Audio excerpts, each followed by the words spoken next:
Yes guys, welcome back to another video. Welcome to the George Benson Football Channel for a bit of a pointless video, but one that's also kind of interesting to do at the same time because we get to talk a little bit about everyone's transfer business. We're normally just talking about Chelsea transfer business on the channel. Today, we're going to do early Premier League predictions, which is basically we look at the players that have been signed by clubs so far. As you can see from this beautiful graphic we've got going on. This was up to date. At the time this video goes live, it will probably be Wednesday. This is up to date from Tuesday morning. So there is a couple of additions here. We can see in the top right corner, Chelsea has got none so far, but Raheem Sterling is basically done. Koulibaly, at the time of me recording, which is 11 o'clock at night in Bali time, yesterday, it's all a bit complicated, but Kalidou Koulibaly is also close to signing as well. But we're going to go through my predictions today, and you might be very surprised about this. So make sure you stay to the end to find out exactly how we manage to come out with this. We begin with the bottom club that I believe is going to finish bottom at this point in the Premier League. Bournemouth. They've signed Ryan Fredericks. They've also signed Joe Rothwell. Don't know much about these players, but Bournemouth, as we know from their times in the Premier League before, they often concede a lot of goals. I look at the squad that they had in the Championship last season. Do I see enough quality there as of right now to be able to say that I think they'll stay in the Premier League? Absolutely not. I think a lot of the teams this year who came up last season, I think it will be a trend that we continue to see where the golfing class between the Premier League and the Championship is so big with the more money that is spent with Premier League clubs that teams who come up are going to seriously struggle. And unless they stay up in the first season, we're going to see a lot of yo-yos, which is why we move into number 19. I've given Fulham. Always do incredibly well in the Championship, but then seem to be the worst of the teams to come up. They sound João Palhinha, and they've also signed Andreas Pereira from United, who I think is actually a pretty good signing. So I think Fulham will not be the worst, but I don't think they'll be the best either. Moving into 18th, Nottingham Forest. They have made a lot of signings, including the one that a lot of people are talking about right now, Dean Henderson.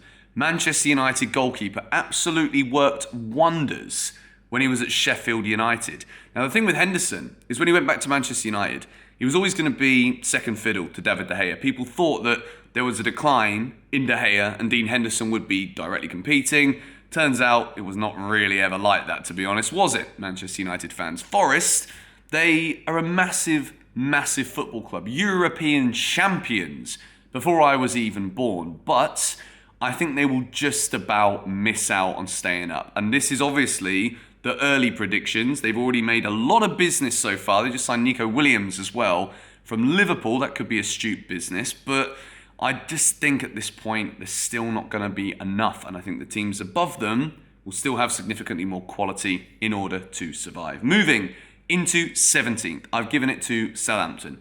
James Ward-Prowse is the talisman at this club. They've made a couple of signings already, but I just don't see Southampton building. I think that the way they are so heavily reliant on a couple of players is why they keep yo-yoing between form. Like 1 minute they're going on a really good run, next minute they're getting battered, and then they lose 5 or 6 games. Chelsea went to St Mary's and beat them 6-0, and you're looking at that kind of performance thinking like, what are these players actually playing for? And I think it will be one of those seasons where they do just about survive because there might be enough experience with the management from Ralph Hasenhüttl to keep them above those Championship promoted teams. But I still think they're going to struggle. We move into 16th, Brentford. Second season syndrome? Would you call it that? If you're a Brentford fan, let me know in the comments down below. First season, I don't think any Brentford fan can be disappointed. They've signed Aaron Hickey. I think Brentford, Thomas Frank is an excellent, excellent manager. And I do think that Brentford will still have enough quality that they're going to carry over if they keep hold of Ivan Toney. I hope they do, because I actually quite enjoyed watching Brentford last season. They were very difficult to play against for us, for Chelsea, that is. Obviously, they came to Stamford Bridge and absolutely annihilated, humiliated us on our own turf. 16th, I think for the second season, just surviving in the Premier League should be enough. But if you're a Brentford fan, let me know in the comments down below. Moving into number 15, Brighton. Losing Yves Bissouma. probably losing Cucurella as well. It's not going to be easy for Brighton to replace those players. Tariq Lamptey, brilliant player from Chelsea. Absolutely fantastic right wing back, right back. He has been a revelation at Brighton, but he cannot stay fit. I think Graham Potter, as much as they were such a thorn in so many of the big teams last season, I don't think Brighton are going to be able to maintain this. I don't really know where they can build from that when they're already lost Bissouma, who's probably their best player, and they're probably going to lose a couple more of the big ones as well. But Brighton in 15th. So 14th place, I've gone with Wolves. When it gets to this point of the table, the mid-table teams from about 14th up to 10th or 9th, there's always it could be any of them. You know, you've got Crystal Palace, who are basically born in mid-table in the Premier League. Everton, what are they going to do? I just think Wolves at the moment, there isn't really much recruitment going on at Wolves. They've only made one signing. Hwang Hee-chan, fall a little bit. I still think there's enough quality in the squad. I think they've established themselves now back in the Premier League, but I can't see him finishing higher than any of the teams above them. 13th is Frank Lampard's Everton. At the moment, Everton have just signed James Tarkowski from Burnley on a free signing. It's a good signing, by the way. Tarkowski obviously went down with Burnley last season, but he's been a good level Premier League defender for some time. My issue, and I think the Frank Lampard effect has kind of put Everton further up than a lot of people actually believe they're going to finish this year. Losing Richarlison could be big, but it also could work in their favour. You know, Frank Lampard is a massive fan of Anthony Gordon, young Everton player, and I think if he has another season where he continues to develop his game, continues to grow, he could end up being the main man at Everton, and I think he could even be like a shout for Fantasy Premier League this season. I think he could really have an impact this season, but yeah, I think the Lampard bias has kind of got to me a little bit with this one.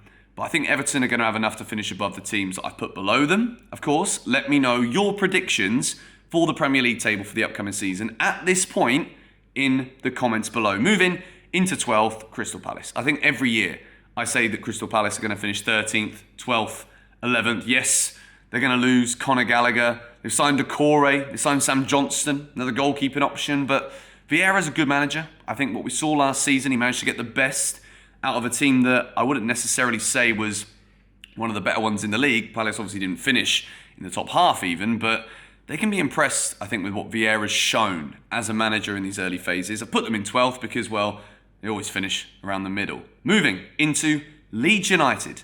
Losing Rafinha. Okay, he's their best player, absolutely hands down. But when you look at the list of players that Leeds United have brought in, there are some very interesting signings in there.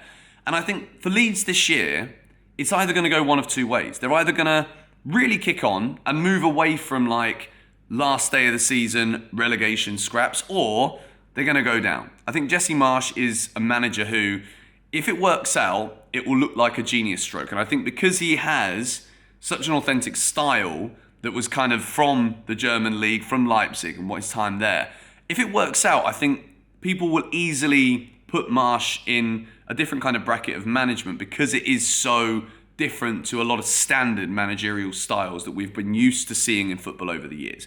I think they're bringing in a lot of players. They're going to have more money coming in from Rafinha. If they continue to invest that smartly, I think Leeds will do okay, you know. And I've put them in 11th place. Moving into Steven Gerrard's Aston Villa, just starting in the top half. 10th place for Aston Villa this season. It's tough with Villa because they've made good signings. You know, Coutinho coming in last year is brilliant business. You need that experience. Boubacar Kamara could be one of the signings of the season. I've seen a lot of this guy. He's a brilliant player. Was linked with a lot of other big clubs as well. And they kind of needed a bit of steel in the middle of the park to kind of balance with that creative playmaker style of Coutinho. You know, Steven Gerrard as your coach, I think Kamara is going to go leaps and bounds. And I think in a couple of years we could see him get a big European move. Moving into 9th, Leicester City. I think Brendan Rodgers and Leicester, it feels like, you know, like the crust on the end of the bread. It's not the bit that anybody wants. You know, you want to put the nice fresh middle bit in the toaster. With Brendan Rodgers and Leicester, I just wonder if he's taken that team as far as he possibly can. You've relied on Jamie Vardy so much over the years. Jamie Vardy is getting older and Leicester haven't signed anybody yet. So maybe I'm even being kind, putting them in 9th place at this moment in time. We move into 8th. This is where it starts to get interesting. I'm sure a lot of you are thinking, Newcastle, where are they going to go? I've put Newcastle in 8th position. Sven Botman, great signing. Nick Pope, brilliant signing. Matt Targett could also be an astute piece of business. Newcastle, a lot of people who are kind of the fair weather footballing fans look at the value of Newcastle United and that takeover and think, well, surely they've got to be the best now because they've got all the flipping money. I think the way that Newcastle have handled this takeover has been brilliant. And I think that they should continue to slowly build, slowly progress. The moment things don't go well and they start throwing insane money at top players that are way above the grade that they're currently at, I think it could all go south very quickly. But I think with Eddie Howe, they will absolutely steadily progress up the league. And I think finishing 8th might not be what Newcastle fans want from this season. Maybe you want immediate glory. I just don't see it happening. I think the teams above are just that bit stronger, and I think they will continue to conduct business in a similar manner to what we've seen so far. But at this point, I think it's going to be 8th.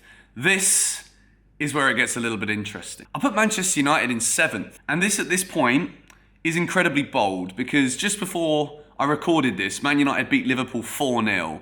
Liverpool had a very strong team out, and United had the youngsters out. I've just had, from the moment Erik ten Hag took over at Manchester United, I've just had this little feeling that it's not going to work. I feel like they've gone with a manager like Ten Hag, who the project at Ajax was what Ten Hag was so well known for. And I think what Manchester United are looking to do here is to basically restart and eliminate the past 7-8 years since Sir Alex Ferguson. That is the way I see this one going. And I think in the first season, when we look at the transfer business so far, Martinez might be coming in from Ajax. They've signed Malacia, or whatever his name is, Tyrell Malacia. But I just don't see where United can avoid, A, losing Ronaldo's goals, but B, who are they going to replace him with? If Cristiano Ronaldo does go, and if he doesn't go, how are they going to keep this guy happy? Is Ronaldo going to be motivated? I don't know. And I don't think he will be. I still think they'll finish ahead of Newcastle, but I think United are going to come 7th, which means West Ham are in 6th. At this moment in time, they have made some good business. They want Chelsea's Armando Broja. I really hope that doesn't go through. I think West Ham are going to continue to build. It looks as though at this point, with City signing Haaland, they've also just brought in Calvin Phillips. Declan Rice, if he's going to go anywhere this summer, it'll probably be Manchester United. But I don't think they're going to sign him. So I think keeping hold of Declan Rice, we're going to see Declan Rice elevate his game again. I think if they do manage to sign a striker, there's no reason why West Ham can't continue to look to build on what they had last season, but they just won't have enough than those above them now. This is where you're going to be like, Benson, are you okay? Do we need to check your temperature? Do you need to go and get a PCR? Is everything fine?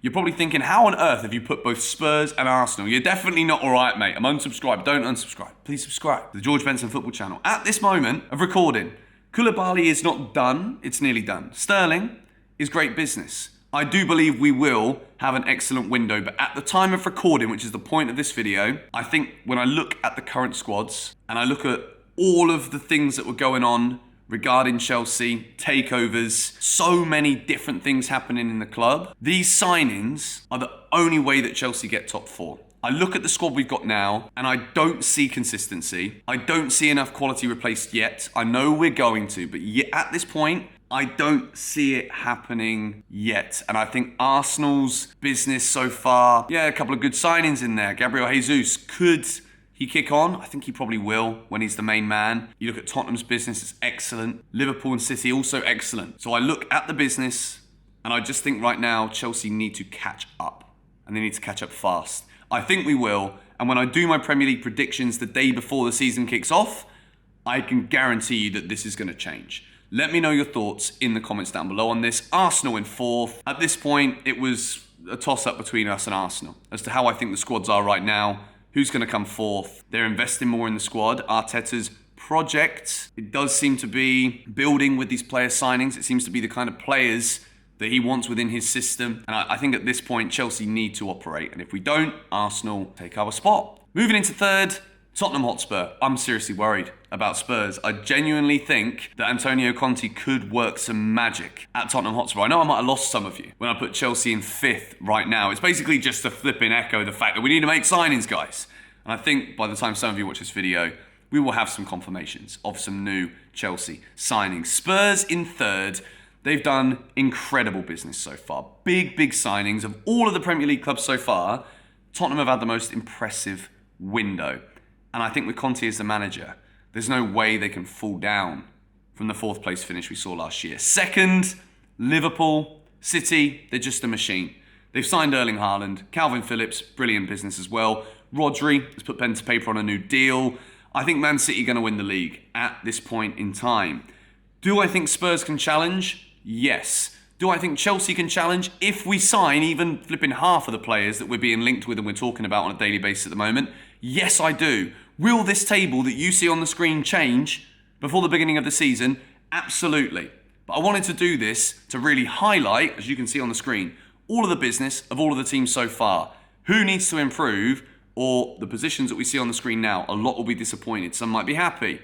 As a Chelsea fan, we can't finish 5th. We need top 4. We need this Bowley era to start with a bang. And if that can't be the Premier League title this year because City are just that oiled engine, we've got to get top 4. And in order to do that, we need to make these signings come through the door. But anyway, at this point, don't think too much about the what ifs. This is to try and look at where we're at now in the transfer market. Let me know your Premier League predictions for the 22-23 season. Of course, a World Cup sandwiched in the middle. Could that have an impact? It probably will. Let me know your predictions in the comments down below. Thank you guys so much for watching. Come on, you Blues.